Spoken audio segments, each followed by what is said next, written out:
మూర్తి దగ్గర నుంచి మొదలు పెట్టుకుంటే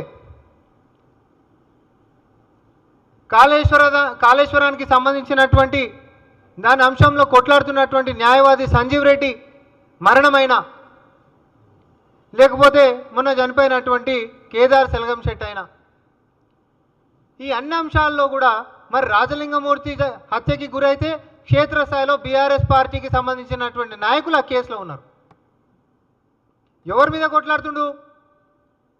మేడిగడ్డలో జరిగినటువంటి అవినీతి దాంట్లో ప్రధానంగా ఆరోపించినటువంటి వ్యక్తులు మీ కుటుంబ సభ్యులే కదా కేటీఆర్. అడ్వకేట్ సంజీవ్ రెడ్డి ఆయనంతే, ఆయన కొట్లాడుతున్నటువంటిది ఎవరి మీద అనంటే మీరు చేసినటువంటి పాపాల మీదనే. తర్వాత దుబాయ్లో మరణించినటువంటి కేదార్ కూడా గతంలో డ్రగ్స్ వ్యవహారంలో దొరికినటువంటి వ్యక్తిగా మరి దుబాయ్లో పోయి అనుమానాస్పద స్థితిలో చచ్చిపోతే ఆ చనిపోయినప్పుడు నీకు దగ్గర ఉంటున్నటువంటి వ్యక్తులు ఆడ ఉండాల్సినటువంటి గల కారణం చెప్పాల్సినటువంటి బాధ్యత కేటీఆర్ మీద ఉంది. తెల్ల కాగితం లెక్క నువ్వు తెలంగాణ సర్వసభ్య సమాజం ముందుకు రావాలి. నువ్వు ఏం సంబంధం లేదు, నా మనుషులే లేరు అని గిట్ట చెప్పదలుచుకుంటే నువ్వు ఈ ప్రభుత్వానికి విచారణ చేయండి అని చెప్పి మీరు కోరాలి.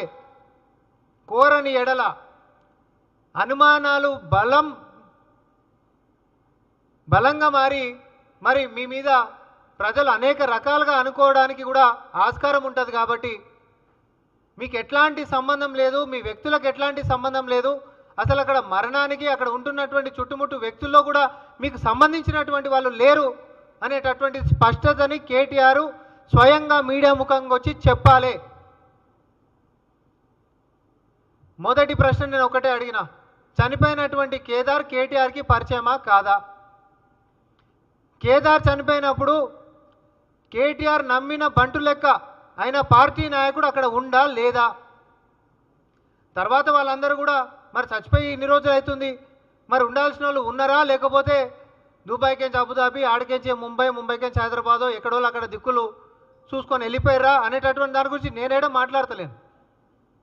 కానీ అక్కడ జరిగినటువంటి ఘటనకు ఆయన మరణానికి గలటువంటి కారణాలు, అక్కడ ఉంటున్నటువంటి వ్యక్తులు, వారి యొక్క సంబంధాలు మరి బీఆర్ఎస్ పార్టీకి ఏ రకంగా ఉన్నాయి, ఏ రకంగా లేవు అనేటటువంటి స్పష్టత కేటీఆర్ గారు తెలంగాణ ప్రజలకి ఇవ్వాల్సినటువంటి బాధ్యత ఉంది. ఈ వరుస క్రమంలో జరుగుతున్నటువంటి హత్యలైన, అనుమానాస్పద స్థితిలో చనిపోతున్నటువంటి మనుషులకు సంబంధించినటువంటి అన్ని వ్యవహారాల్లో కూడా నువ్వు ఒక శ్వేతపత్రం విడుదల చేసి ప్రభుత్వానికి విచారణకి కోరుకుంటూ మీరు ఎప్పుడైతే ముందుకు వస్తారో ఈ యొక్క అనుమానాలని నివృత్తి చేసినటువంటి వాళ్ళు అవుతారు. ఎందుకంటే నిజాలు ఏందనేటటువంటిది ఈ ప్రభుత్వం బాధ్యత తీసుకొని మేము తేలుస్తాం. కాబట్టి అందులో మీకు ఏం సంబంధం లేకపోతే ఏం సంబంధం లేదనే వస్తుంది. మీకు ఏదైనా గిట్ట సంబంధం ఉన్నట్టు అనుమానాలు వ్యక్తం చేసుకుంటే కథనాలు ఏవైతే వచ్చినాయో మీరు గిట్ట ఏం అడగకపోతే మాత్రం ఆ కథనాలు మొత్తం నిజం అనుకునేటటువంటి ప్రమాదం ఉందని చెప్పి నేను హెచ్చరిస్తా ఉన్నా. ధన్యవాదాలు.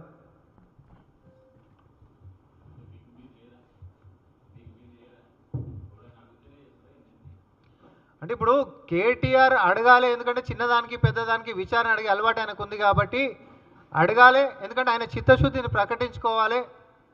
వాళ్ళు శుద్ధపూసలు అనేటటువంటిది సర్వసభ్య సమాజానికి చెప్పాలనేటటువంటి దాంతో నేను ప్రెస్ మీట్ పెట్టినాం. ఎవరైనా అయినప్పటికీ కూడా కుటుంబ సభ్యులు ఇచ్చేటటువంటి ఫిర్యాదుల మీదకించి కూడా విచారణ అనేటటువంటిది ముందుకు పోతుంది. ఈరోజు కాకపోతే రేపైనా సరే నిజం అనేటటువంటిది బయటకు వస్తుంది.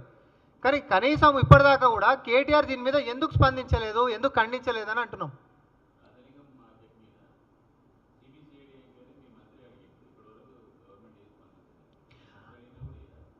అన్నిటి మీద కూడా విచారణ అనేటటువంటిది జరుగుతూనే ఉంది. కేసులు క్లోజ్ అయిపోయినటువంటి అంశం కానే కాదు. ఇది ఇప్పటికి కూడా తెరిచిన పుస్తకమే, ఇంట్లో ఏం లేదని చెప్పి బంద్ చేసిన పుస్తకం కాదని చెప్పి మళ్ళొకసారి తెలియజేసుకుంటాం.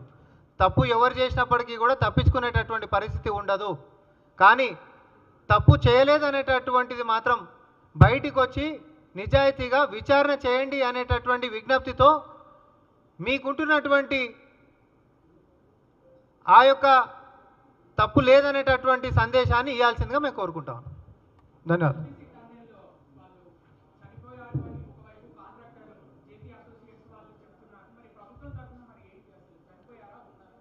ఇప్పుడు దేనికైనా కూడా అధికారిక ప్రకటన ఒకటి ఉంటుంది.